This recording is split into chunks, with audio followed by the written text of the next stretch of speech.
Good evening, I'm Sarah Chitrakar and these are the headlines of the hour. Bhairawa and Pokhara international airports yet to come into full operation. Government begins work to formulate work plan.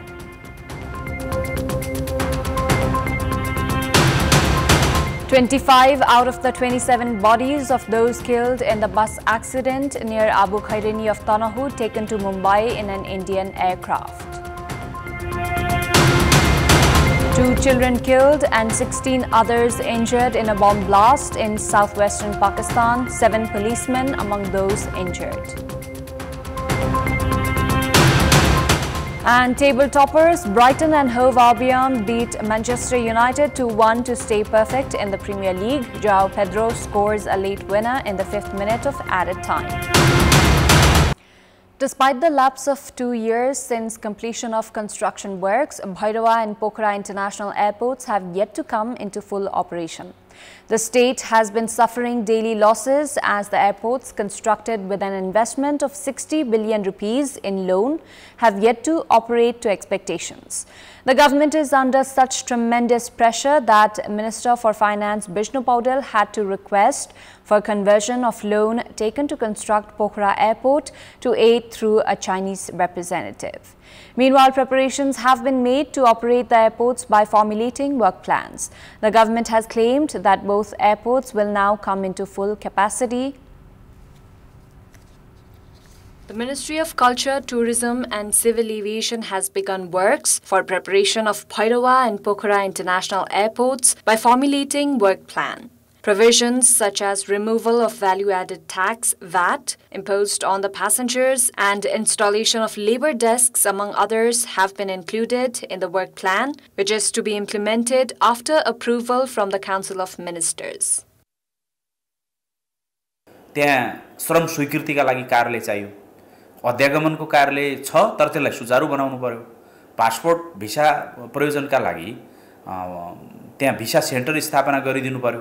त्यसले गर्दा उडान गर्ने एयरलाइन्सलाई पनि सहज भयो, हाम्रो देशलाई पनि सहज भयो। जहाँ जहाँ हामीले कटौती गरेका छौं, भ्याट लगायतका विषयहरू कटौती गरेका छौं, त्यसलाई पनि सहज भयो र हाम्रो पर्यटन क्षेत्रमा पनि, पर्यटनको विकासमा पनि देशको अर्थतन्त्रलाई टेवा पुग्ने काम चाहिँ निर्माण होला भनेर बडो राम्रो किसिमले चाहिँ हामीले आशावादी भएर भविष्य चाहिँ राम्रो छ यो बाटोबाट जाँदा भन्ने निष्कर्षमै पुगेर हामीले यो काम गरेका हौं। The ministry has made plans to provide subsidies in air tickets, ground handling and fuel until the Nepali month of Bhadra next year. A total of 16 offices have also been established for customs, immigration, transit and storage facility, banking and security, among others, required for operation of the international airport. The airport has said that it is prepared to operate international flights around the clock. 24 hours जहिले पनि rate नै छौं। हाम्रो आफ्नो जुन standard maintain गर्नुपर्ने हो त्यो अनुसारको हामी सबै रेट नै छौं। हामी त आफ्नो मार्केटिङ देखि लिएर सरफेस मेन्टेनेन्स देखि सबै चीजमा रेट नै छौं हामी। अनि हाम्रो अब हामीले कोरिएको भनेको शेड्युल सबै एयरलाइन्सको कुन इन्ट्रेस्टेड छन् यहाँ एयरलाइन्सको त्यसको शेड्युल मात्र कोरेका छौं अहिले हामी। Subsidies and 100% discounts were provided for landing, taxing, communications, aviation services and security checks to international airline service providers before as well. However, citing the lack of passengers, no airline service provider was able to conduct regular flights from the airport. Preparations have been made to operate flights to ensure ease for the migrant workers seeking employment abroad. For this, the government has already suggested manpower businesses to open their branches in Bhairawa and Pokhara. According to the Ministry of Labour, departments have been directed to provide all required services from across Narayani. Preparations have also been made to provide subsidies in aviation fuel and VAT on air tickets. The government has a target of welcoming 1.6 million tourists next year. For this, the government has made preparations to manage the pressure of the Tribhuvan International Airport from other airports.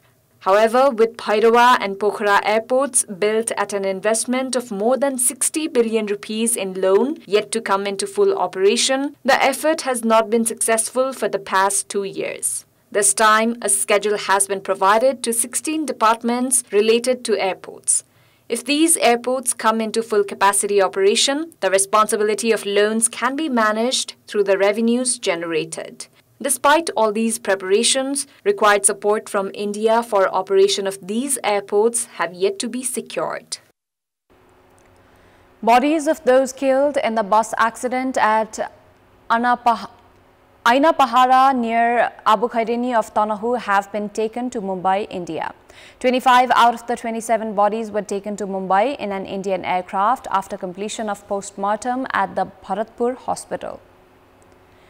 Union Youth Affairs and Sports Minister of India, Raksha Khadse, had reached Chitwan to oversee the return of victims and survivors to India. Prior to this, Khadse, who had arrived Kathmandu, had reached the Tribhuvan University Teaching Hospital directly from the Tribhuvan International Airport to take stock of the condition of those injured in the accident. 16 passengers injured in the bus accident were taken to TUTH for treatment. Minister for Home Affairs Ramesh Lekhak had accompanied Indian Union Minister Khadse to the teaching hospital. Khadse appreciated the rescue efforts and treatment of the injured Indian passengers. अनि मित्र राष्ट्र भारतका मन्त्रीजी पदाधिकारीहरुको पनि तपाईको सरकारले धेरै चाँडो चाहिँ त उद्धार गर्ने काम गर्यो भनेर उहाँहरुले चाहिँ त अब बचाउन सकिया जति मान्छेका बारेमा त त्यस्तो भन्नु भएको छ अब दुखद पनि भएको छ कतिपय मानिस बचाउन सकिएन जे होस् इलाज राम्रो भइरहेको छ 27 Indian nationals were killed after a bus with Indian registration number had met with the accident at Abu Khaireni Rural Municipality, Ward number 2, Aina Pahara in Tanahu yesterday. According to the area police office, Abu Khaireni, the deceased included 16 women and 11 men. Post-mortem of the deceased was administered at Bharatpur Hospital. The bus with registration number UP53FT7623 travelling from Pokhara to Kathmandu had met with the accident at around 11:30 yesterday morning. Prime Minister KP Sharma Oli has said that he had been making preparations to appoint a female Prime Minister in the country.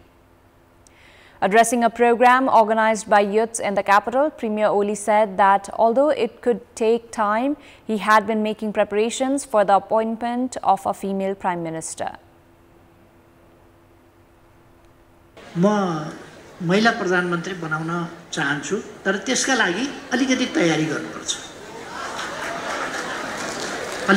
गर्नुपर्छ रियालिटीमा मैले अब अहिले 2 महिनामा 3 महिनामा अर्को साल महिला प्रधानमन्त्री बनाइहाल्छु भन्न अलिकति मुस्किल हुन सक्छ तर छिटै बनाउने तयारी बारेमा सोचिरहेको छु Prime Minister Oli went on to claim that he had played a significant role in ensuring fulfillment of 33% quota for women. However, in the 25-member cabinet under the UML Congress coalition government, which is being led by Premier Oli, there is only 12% women participation. Likewise, only 2 females are appointed in the office-bearer positions in Oli's UML, which is just 10%. महिलाहरूका लागि त यस्ता मैले थुप्रै कामहरू गरेकै छु 33% महिलाको सहभागिता हरेक ठाउँमा हुने कुरामा मेरो भूमिका महत्त्वपूर्णै छ भन्ने कुरा अवश्य प्रश्नकर्ताहरूलाई थाहा होला 33% महिलाको भूमिका बनाउने कुरामा पनि मेरो राम्रै भूमिका रहेको थियो Premier Oli claimed that he had appointed female justice, in fact Chief Justice, Speaker, Minister for Defence and Chief Secretary during his term. On the contrary, Leela Devi Gortaula had been appointed as the Chief Secretary after a corruption case was filed against former Chief Secretary Vaikuntha Aryal.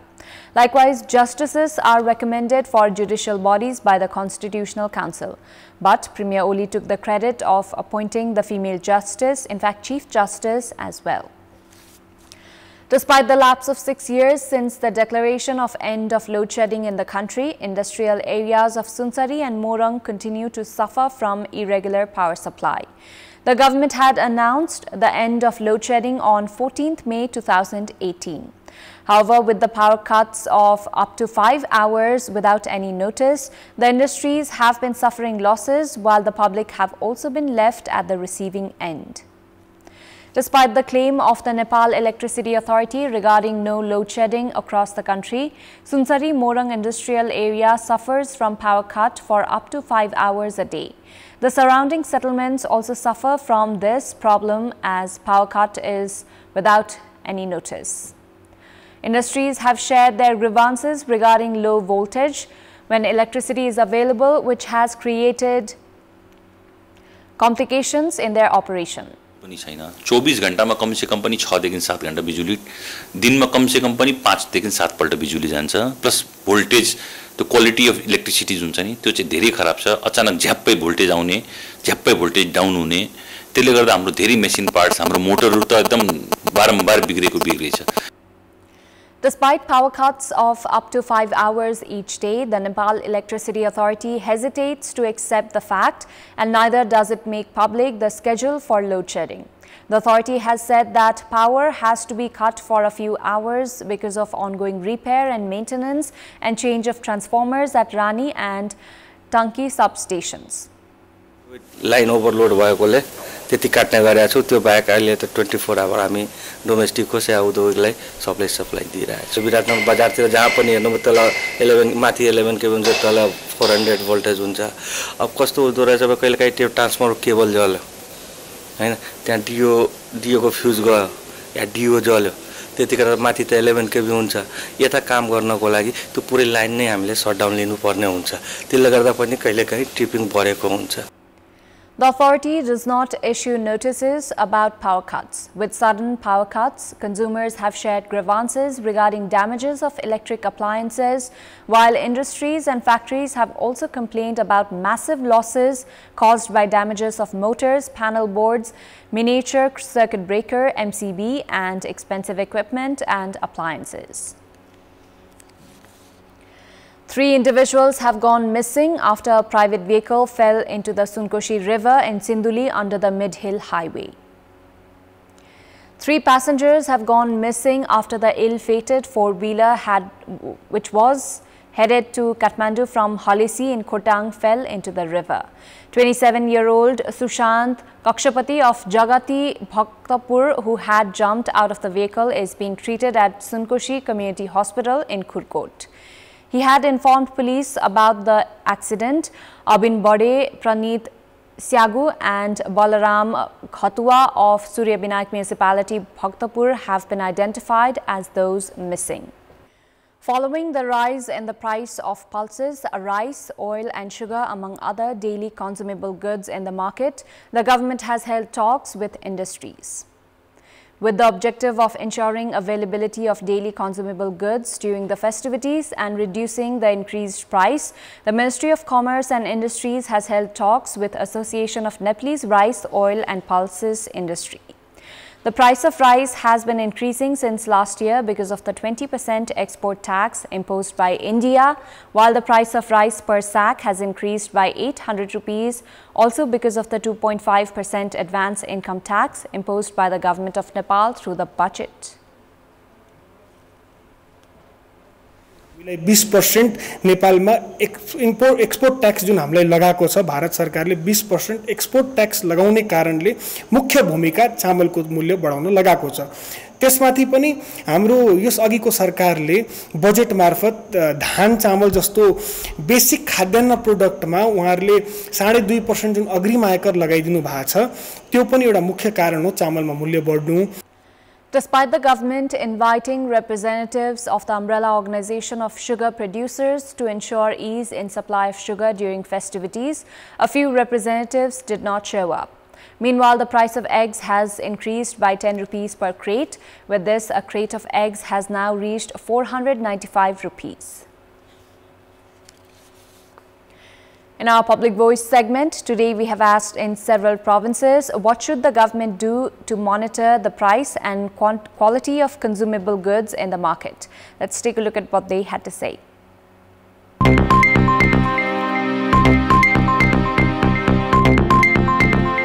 गुणस्तरीय सामानहरु छ कि छैन चाहिँ हेरेर अनि कार्य मूल्य चाहिँ डेट सकिएका रहेछन् भने चाहिँ कारबाही गरेर छुट दिनु भएन। उपयोगी वस्तुको मापदण्ड तयार गर्नु पर्यो अनि सरकारले नियमन गर्नु पर्यो, नियन्त्रण गर्नु पर्यो, अनुगमन गर्नु पर्यो र दण्ड सजायको उचित प्रयोग गर्नु पर्यो। 18 रुपैयाँ महँगो छ बाटबर्तिनीमा चिनी अनि यसको लागि पनि सरकारको अनुगमन नभएर हो। सरकारले चाहिँ नियम कानुन ल्याउनु पर्यो। गुणस्तरहीन वस्तु बजारमा ल्याउने र जथाभावी मूल्य वृद्धि गर्नेलाई सरकारले कडाभन्दा कडा कारबाही गर्नुपर्छ। व्यवसायलाई पनि समयसम्म व्यवसाय सचेतनाको कार्यक्रमहरू पनि गरिरहनुपर्छ। सरकारले नियमन गर्नुपर्ने अनुगमन गर्नुपर्ने र त्यस्ता फट्याइ गर्ने व्यवसायीहरूलाई चाहिँ कानुनी दायरामा ल्याउनु पर्ने हुन्छ। त्यो त सरकारी निकायले नै गर्दाखेरि राम्रो हुन्छ नि। सरकारले नियमित गर्नु पर्यो। सरकारले भ्रष्टाचार गर्नु भएन।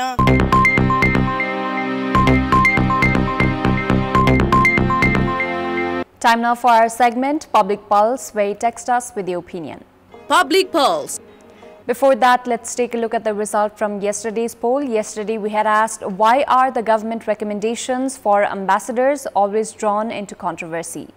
48% voted for A, consequence of political share, 27% for B, government self-serving approach, and 25% for C, no consideration of qualification.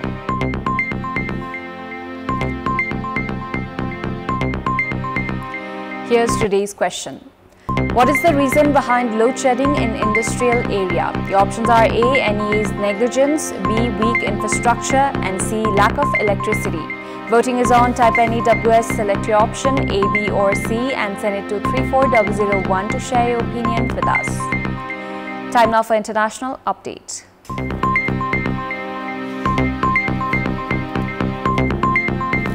A bomb blast in southwestern Pakistan killed 2 children and injured 16 people today.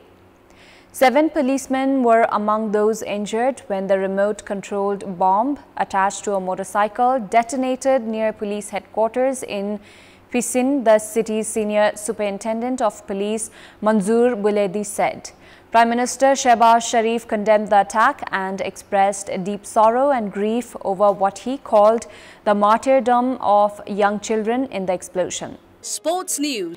Table toppers Brighton and Hove Albion beat Manchester United 2-1 earlier this evening to stay perfect in the Premier League after Joao Pedro scored a late winner in the 5th minute of added time. Brighton took the lead when Kaoru Mitoma received the ball on the left flank before his cross went through United's defence and into the 6-yard box where Danny Welbeck stuck a leg out to score against his former club. Amad Diallo drew United level at the hour mark when he was put through on goal and the 22-year-old cut inside his marker before shooting, with the ball being deflected past keeper Jason Steele and into the net. With the game seemingly heading for a draw, Brighton's pressure paid off when Simon Adingra found space in the box and chipped the ball over United's defenders to an unmarked Pedro, who headed home to give them their 2nd win of the season.